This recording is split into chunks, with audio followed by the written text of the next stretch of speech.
Hello everybody. आज मैं लेकर आया हूँ आप लोगों के लिए इंग्लिश ग्रामर का एक और topic, subject, verb and agreement.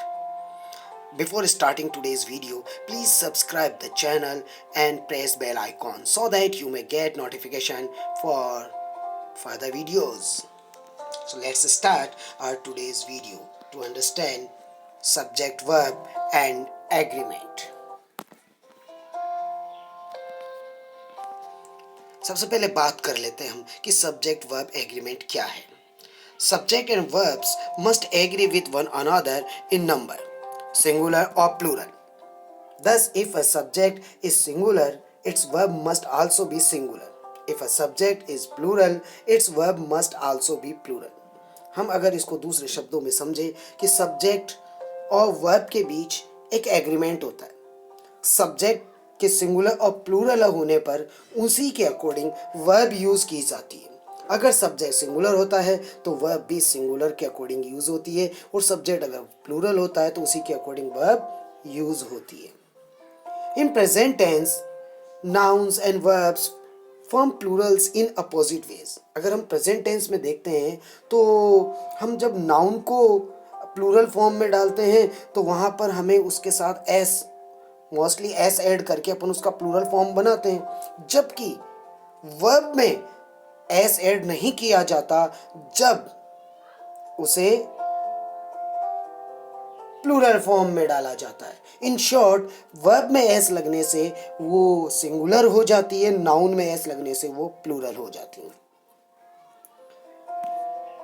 Nouns add an s to the singular form, verbs remove as s from the singular form. Okay.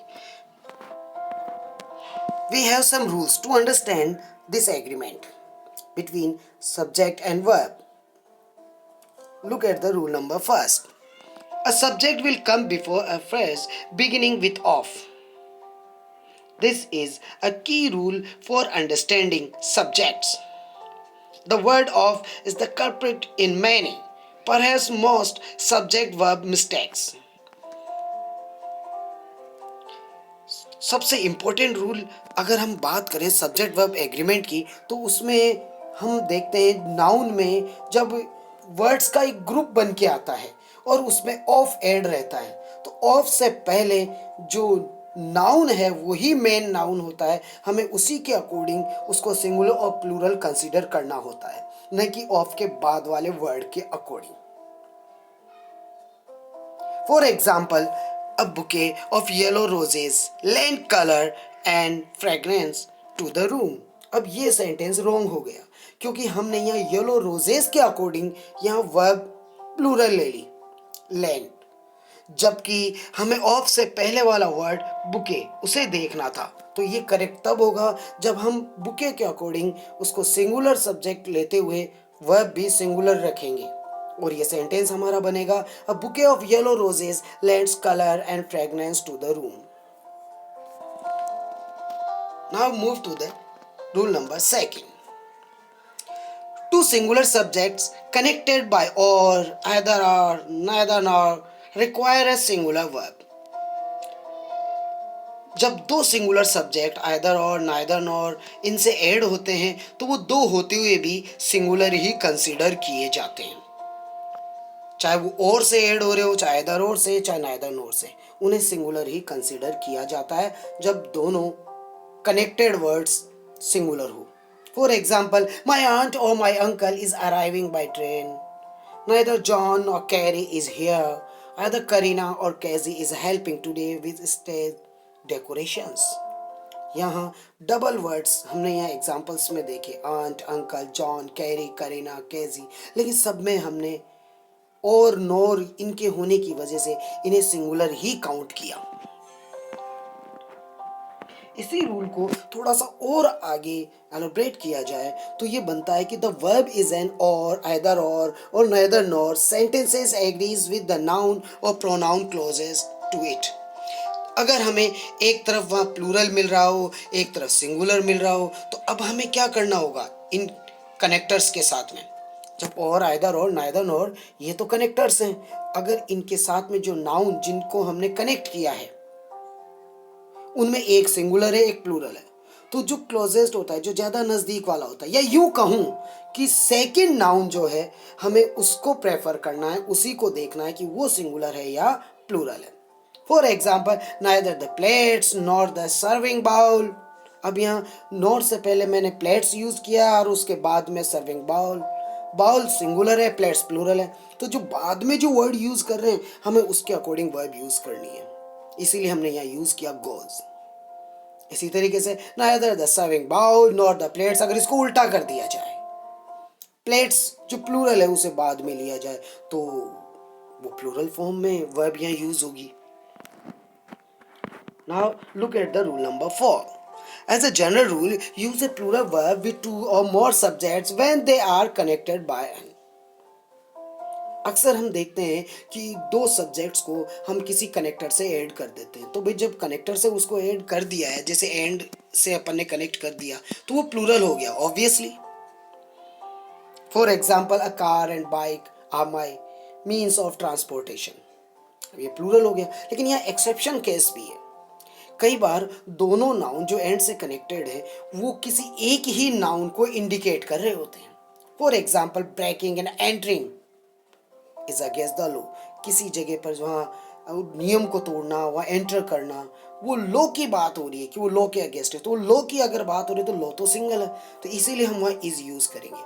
The bed and breakfast, अब इसको देखिए, किसी जगह की व्यवस्था की बात करें, वहाँ की बेडिंग भी ब्रेकफास्ट भी दोनों अच्छे थे, तो वहाँ की व्यवस्था की बात, इसलिए वो इस तरह अपन यूँ भी ले सकते हैं, ब्रेड एंड बटर ब्रेकफास्ट के लिए अगर अपन यूज करते हैं, तो ब्रेड एंड बटर अगर ब्रेकफास्ट को शो करते हैं तो वो भी सिंगुलर ही काउंट होंगे, क्योंकि दोनों एक ही नाउन को शो कर रहे होते हैं।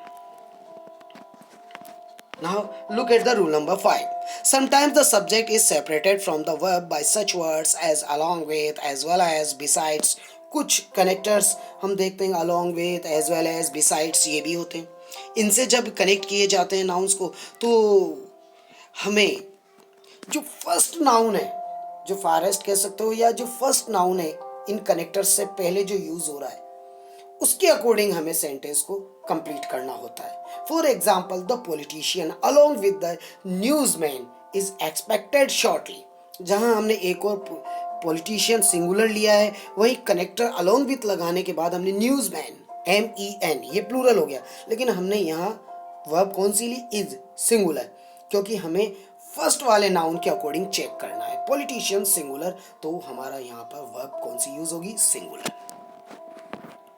Now look at the rule number 6. In sentences beginning with here or there, here there से अगर हम कोई sentences यूज करते हैं, the true subject follows the verb. जो वास्तविक जो सब्जेक्ट होता है, here there कोई सब्जेक्ट नहीं होते हैं, ये तो केवल इंडिकेट कर रहे होते हैं, तो जो सब्जेक्ट होता है वो हमारा बाद में आ रहा होता है। अगर हम गैप फिलिंग की बात करें तो द हेयर देयर उस गैप से पहले यूज हो जाते हैं, और जो ट्रू जो सब्जेक्ट होता है वो बाद में यूज होता है। For example, they are 4 hurdles to jump. अब यहाँ अगर हमें गैप फिलिंग में देयर फिर डैश फिर 4 हर्डल्स ऐसे आएगा, तो हमें बाद में जो 4 हर्डल्स है वो है सब्जेक्ट, उसके अकॉर्डिंग यूज करना है। तो they are 4 hurdles, there is a high hurdle, या सिंगुलर था hurdle. Here are the keys, plural, तो are used हुआ। Now look at the rule number 7. Use a singular verb with distance, period of time, such of money, sums of money, etc. when considered as a unit. देखिए, जब किसी एक unit को plural form होने पर भी एक ही यूनिट को शो किया जा रहा हो, चाहे वो मनी की बात हो, टाइम की बात हो, ये सब जब ये एक ही सिंगुलर को इंडिकेट कर रहे होते हैं तो हम सिंगुलर ही लेते हैं। For example, 3 miles is too far to walk। अब यहाँ एक डिस्टेंस को शो किया जा रहा है, चाहे वो 3 miles क्यों ना हो, लेकिन एक डिस्टेंस को, तो वो इज यूज हुआ। 5 years is the maximum sentence for the offense। किसी अपराध की सजा के लिए 5 years, उस सजा का एक टाइम पीरियड यहाँ क्लियर हो रहा है, इसीलिए हमने सिंगुलर लिया। $10 is a high price to pay। अब $10 किसी की एक कॉस्ट दी जा रही, एक सिंगल कॉस्ट, तो वो इज हो गया। लेकिन अगर अपन यूं कहें कि जैसे एक एग्जांपल और लिया, $10 वर स्कैटर्ड ऑन द फ्लोर, वो बिखरे हुए थे वहां पर $10, तो बिखरे हुए हैं तो मोर देन 1 होगा वो। अभी जैसे रुपीज में अपन कंसिडर करें तो 10 रुपीज की बात करते हैं अपन, तो 10 रुपीज़ का एक सिंगल नोट भी होता है, किसी की प्राइस 10 रुपीज़ भी होती है, सब सिंगल। लेकिन हम बोले कि वो 10 रुपये बिखरे हुए हैं यहाँ, तो वो 10 रुपये बिखरे हुए हैं मतलब वो चाहे वो कॉइन्स में हो चाहे वो नोट्स में हो, वो मोर देन वन है, तो वहां पर फिर वो प्लूरल होगा। Now look at the rule number 8. With collective nouns such as group, jury, family, audience, population, the verb might be singular or plural depending on the writer's intent. देखिए, जो collective nouns होते हैं उनमें बोलने वाले पर depend करता है कि वो क्या सोच के बोल रहा है। क्या उन कलेक्टिव नाउन्स में जो भी उनके जो मेंबर्स हैं, जिसकी भी बात की जा रही है, उनकी यूनिट्स हैं, उन सबको सिंगल सिंगल वो लेकर बात कर रहा है तो वो प्लूरल हो गया। और अगर पूरी एक यूनिटी की बात कर रहा है तो वो क्या हो गया, सिंगुलर हो गया। अभी जैसे अपन बात करें all of my family has a right, केवल एक फैमिली की बात की तो हैज हो गया, लेकिन फैमिली के मेंबर्स माइंड में लेकर बात की जाए तो हैव अ राइट भी राइट होगा। Most of the jury is here और आर हेयर। अब ज्यूरी में जो मेंबर्स होते हैं अगर उन सबकी बात कर रहे होते हैं कि सारे मेंबर्स यहाँ प्रेजेंट हैं तो आप यहाँ प्लूरल आर ले लीजिए। और एक केवल एक टीम की बात करते हैं तो वो इज ले लीजिए। अ थर्ड ऑफ पॉपुलेशन, अब एक पॉपुलेशन की एक सिंगल नंबर काउंटिंग की बात करें, थर्ड ऑफ पॉपुलेशन कि एक तीसरा हिस्सा पॉपुलेशन का वॉज नॉट इन फेवर और वर नॉट इन फेवर, क्योंकि वो थर्ड फोर्थ की भी टोटल नंबर अगर आप निकाल रहे हो कि वो कितना है वो थर्ड पार्ट, तो फिर वो प्लूरल हो जाता है। Now look at the last rule. The word were replaces was in sentences that express a wish or are contrary to fact। देखिए, वर का यूज किया जाता was के प्लेस पे। ये रूल हमें ये कह रहा है जब हम वहां बात करते हैं एक सब्जेक्टिव मूड की बात करें, जब इमेजिनेटरी बात हो रही हो तो सिंगुलर सब्जेक्ट होते हो भी हमें अगर वॉज और में से यूज करना हो तो हमें वॉज ही यूज करना होता है, सॉरी वर ही यूज करना होता है। The sentence demonstrates the subjective mood which is used to express hypothetical, wishful, imaginary, factfully contradictory thought that all shows some kind of imagination। कुछ काल्पनिक बात जब हो रही हो कि ऐसा होता तो काश ऐसा हो जाता, तो वहां अगर वॉज और वर में से जब हम यूज कर रहे होते हैं तो उसको हमेशा अपन वर के साथ ही कंप्लीट करते हैं। सिंगुलर होने पर भी वॉज यूज नहीं होगा।